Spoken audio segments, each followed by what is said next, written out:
आपका बच्चा अचानक बोलना बंद करे, अचानक एक तरफ ऐसे देखने लग जाए या उसे पूरा मिर्गी का दौरा आ जाए, तो आपको बड़ी चिंता होगी और आपको लगेगा कि क्या मेरा बच्चा कभी वापस से नॉर्मल होगा। तो आपके लिए एक बहुत अच्छी खबर, खुशखबरी मैं लेके आया हूँ कि एपिलेप्सी जिन बच्चों को होती है और जो दवाइयों से कंट्रोल नहीं होती, ऐसे बच्चों के लिए आजकल बढ़िया सर्जरी करके ये एपिलेप्सी रुकाई जा सकती है और परमानेंटली बंद की जा सकती है। मैं doctor Santosh Prabhu, professor of neurosurgery, VIMS hospital Kolhapur, आपको इसके बारे में अभी बताना चाहता हूँ कि एपिलेप्सी सर्जरी की जरूरत कब पड़ती है, उसके फायदे क्या है, वो कितना सेफ है आपके बच्चे के लिए और क्या उसमें ट्रीटमेंट अर्ली करनी चाहिए। पहले मैं आपको ये बताऊंगा कि चाइल्डहुड एपिलेप्सी मतलब बच्चों में होने वाली एपिलेप्सी है वो क्या है। केवल एक बार एक फिट आने से किसी को एपिलेप्सी है या सीजर डिसऑर्डर है ऐसा नहीं बोला जा सकता। एपिलेप्सी मामूली एक टाइम अगर किसी बच्चे को फिट आया तो बुखार की वजह से भी हो सकता है, इन्फेक्शन की वजह से भी हो सकता है, शुगर कम हो जाए, ब्लड की शुगर कम हो जाए उससे भी हो सकता है, या सर को चोट लगा तो भी हो सकता है। मगर अगर अनप्रोवोक्ड मतलब बिना किसी कारण के बार बार एक बच्चे को मिर्गी आ रही है, फिट्स आ रहे हैं, तो उसे एपिलेप्सी कहा जाता है।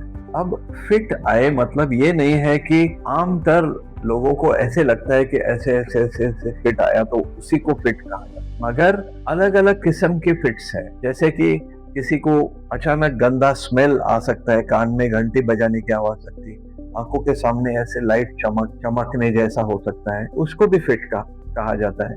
या अचानक मैं देख रहा हूँ और मैं ऐसे ब्लैंक हो जाऊं, उसे भी फिट कहा जाता है। अगर एक ही हाथ मेरा ऐसे जर्की मूवमेंट्स करे तो उसको भी फिट कहा जा सकता है। आपका बच्चा अचानक से खड़ा है और गिर जाता है, अपने आप से बिना कोई वजह से अपने आप गिर जाता है, तो ये भी एक किस्म की फिट हो सकती है। अब ये जो फिट्स हैं इनके कारण अलग अलग हो सकते हैं। अगर बर्थ इंजरी हो जाए, बच्चा जब पैदा हुआ है तब डिलीवरी के समय कोई प्रॉब्लम होके उसके ब्रेन में कुछ इंजरी प्रोड्यूस हुई है तो वो भी फिट को पैदा कर सकता है। अगर बचपन में इन्फेक्शन हो जाए ब्रेन का, उससे भी फिट्स आते हैं। अगर बच्चे को स्ट्रोक आया हो या सर को चोट लगी हो तो उसकी वजह से भी फिट्स आ सकते हैं। और कभी कभी बच्चों में भी ब्रेन ट्यूमर्स होते हैं जिसका पहला लक्षण फिट आना हो सकता है।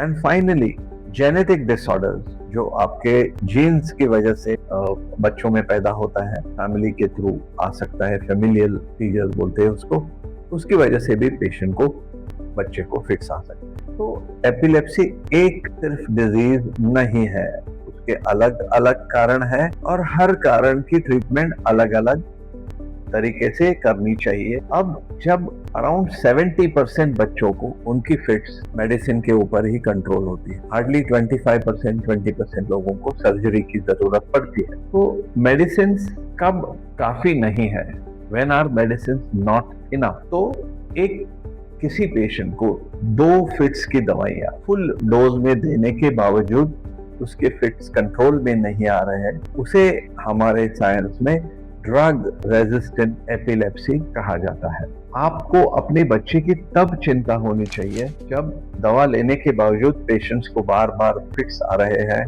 मेडिसिन के डोज बढ़ते ही जा रहे हैं मगर फिट्स काबू में नहीं आ रहे हैं, स्कूल में बच्चा पढ़ाई में पीछे होता जा रहा है, पहले होशियार था अब उसका परफॉर्मेंस, उसकी क्लास में जो नंबर आ रहे हैं वो कम होते जा रहे हैं, उसकी मेमोरी बिगड़ रही है, उसका स्पीच बोलने की क्रिया जो है वो डिले हुई है और उसके बिहेवियर, उसके स्वभाव या बर्ताव में भी अगर कोई चेंज आ रहा है, तो ये सब आपको कॉज ऑफ कंसर्न होने चाहिए, आपको चिंता होनी चाहिए कि ये क्यों हो रहा है। और बार बार फिट आना ये सिर्फ माँ बाप के लिए डरावनी बात नहीं है, मगर उसके अलावा वो बच्चे की ब्रेन की डेवलपमेंट, उसकी मेमोरी, उसके बिहेवियर और ओवरऑल उस बच्चे की क्वालिटी ऑफ लाइफ और फैमिली की क्वालिटी ऑफ लाइफ, उससे दोनों पे उसका गहरा असर होता है। अब सवाल आज के टॉक का ये है कि क्या सर्जरी से एपिलेप्सी क्योर हो जाती है? तो उसका जवाब है हाँ, मगर सिर्फ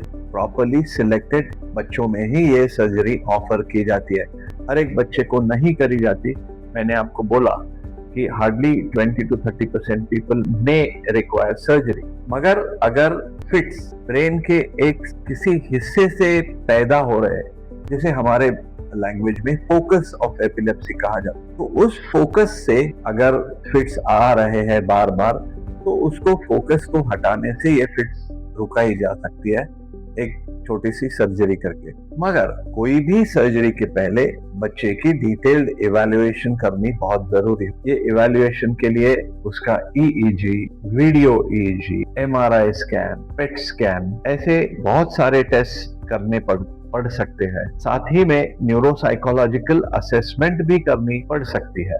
अब ऑपरेशन भी अलग अलग किस्म के अवेलेबल हैं, जैसे कि आपको बताया कि एक फोकस है, उसे हम लीजन कहते हैं। उस लीजन को हटाने से फिट्स बंद हो जाते हैं, उसे लीजनेक्टमी कहा जाता है। टेम्पोरल लोब ब्रेन का एक हिस्सा होता है, गहरा हिस्सा, वहां से अगर फिट्स निकल रहे हैं तो उस हिस्से को निकाल दिया तो भी फिट्स बंद हो जाते हैं। अगर ऊपर में ब्रेन में कहीं फोकस यहाँ पर है तो उसको हेमिस्फेरिक सर्जरी कही जाती है। ब्रेन के एक हिस्से में फिट पैदा होकर दूसरी तरफ जा रही है, ऐसे EEG पे दिखाई दिया, तो उसके लिए कॉर्पस के लॉजोटोमी करके तो ब्रेन को कनेक्ट करने का एक हिस्सा होता है, उसको अगर अपन ने कट कर दिया तो यहाँ के करंट वहां ट्रेवल नहीं होते। And sometimes minimally invasive stereotactic and laser procedure से भी फिट्स बंद किए जा सकते हैं। एंड जो सर्जरी के लिए पेशेंट सिलेक्ट किए जाते हैं, मतलब जो 20-25% लोगों को सर्जरी की जरूरत पड़ती है, उनमें से लगभग 70% लोगों को सर्जरी के बाद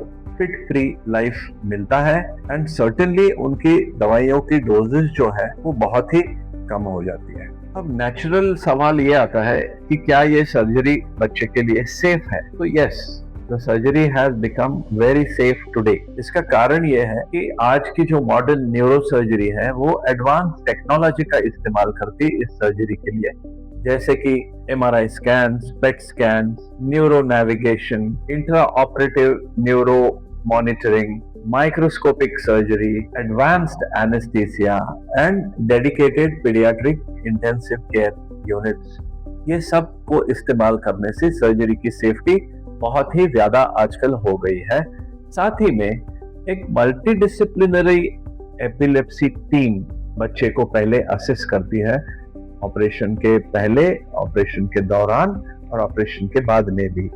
इसमें neurosurgeon, paediatric neurologist, epileptologist, neuro radiologist, neuropsychologist and intensive care specialist, इनकी सारों की एक टीम होती है और ये सारे मिलके बच्चे को मॉनिटर करते हैं सर्जरी के दौरान और बाद में भी, इसलिए सर्जरी की सेफ्टी बहुत हो गई। और maximum seizure control with maximum preservation of brain function, ये आजकल के सर्जरी का गोल हो गया है। अब क्या ये ट्रीटमेंट डिले करनी चाहिए, ऑपरेशन लेट करना चाहिए, जहां तक हो सके दवाइयां ही बढ़ाते जाके कोशिश करनी चाहिए, या सर्जरी को जल्दी कर देना चाहिए? इसके बारे में मैं आपको बताना चाहता हूँ कि हर फिट के साथ बच्चे के ब्रेन का, उसकी कॉग्निशन का, उसके इंटेलिजेंस का डैमेज होता जाता है, मतलब घटता जाता है। हर फिट में ब्रेन कुछ एक कदम पीछे की तरफ आ जाता है। तो अगर जैसे मैंने बताया 2 मेडिसिन फुल डोज में लेने के बाद आपके बच्चे का फिट्स कंट्रोल में नहीं आ रहा है, तो this is a time to get an evaluation done from an expert. आपको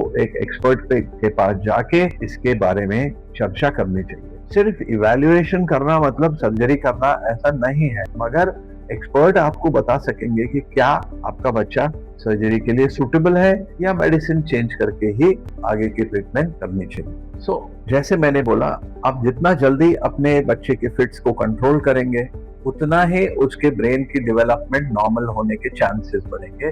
साथ ही में school performance, speech, behaviour, independence and overall quality of life, ये सब बढ़ जाएगा।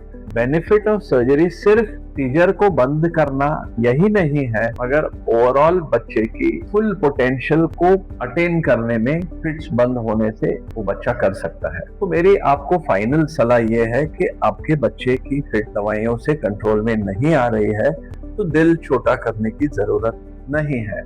There are surgical options available. When the medical road is finished, at the end of that road, surgery can be offered to the child. और जैसे मैंने बोला, surgery आजकल काफी एडवांस्ड हो गई है और अगर सही बच्चे ने सही टाइम पे सर्जरी अपन ने करी और उसके फिट्स बंद करके दिए तो वो बच्चा स्कूल जा सकता है, बच्चों के साथ खेल सकता है और उसकी ओवरऑल डेवलपमेंट नॉर्मल हो जाती है। So I think in very brief time I have explained a complex topic of surgery for epilepsy in children to you. इसके बाद आपको कोई सवाल है, कोई ये है, आप हमारे हेल्पलाइन को फोन करके या हमारे वेबसाइट पे आपके सवाल क्वेश्चन डाल के पूछ सकते हैं, हम उसका बड़े खुशी से जवाब देंगे। Thank you very much.